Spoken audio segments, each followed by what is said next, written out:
All right, guys, look at this.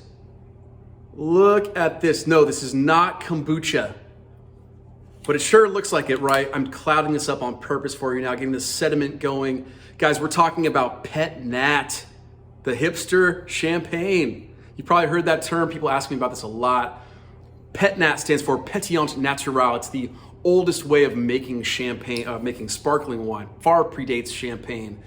It's as simple as putting the wine into the bottle, capping it, and letting it go. That fermentation process is throwing off carbon dioxide, of course. That creates the bubbles. And there's your Pet Nat. It tends to be made with very minimal intervention. So this is natural wine. And this specifically is super natural. Not added sulfites, not added preservatives, using natural wild yeast, spontaneous fermentations, all that kind of thing. Making for a wine that's just not adulterated at all. I chose this wine because it's both a natural wine and a Pet Nat. And it's really approachable. This is not too funky and weird.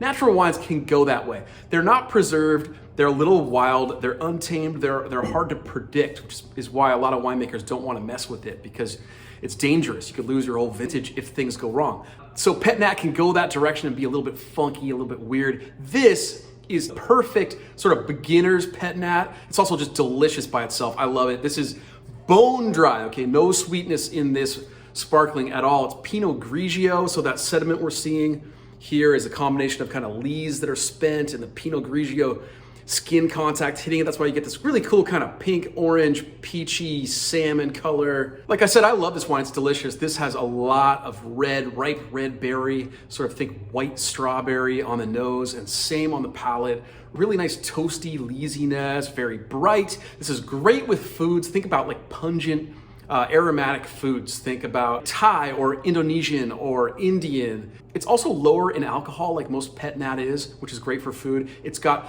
less intense carbonation, less pressure, probably like a quarter of the pressure of a typical champagne. So the bubbles are less intense. And then it's got really fresh and intense natural acidity. And those three factors, the low alcohol, the low pressure, and the high acidity also make it extra good pairing with spicy food, which can be so hard to pair with. This one does it beautifully. Guys, this is a lot of fun. It's a natural wine and a Pet Nat. This is hipster juice, but it's approachable. I really want you to try it and let me know what you think of this. If you want to go deeper into some weirder stuff, like weirder Pet Nats, we'll go there. But do try this beautiful, sparkling, organic Pinot Grigio Pet Nat. Enjoy.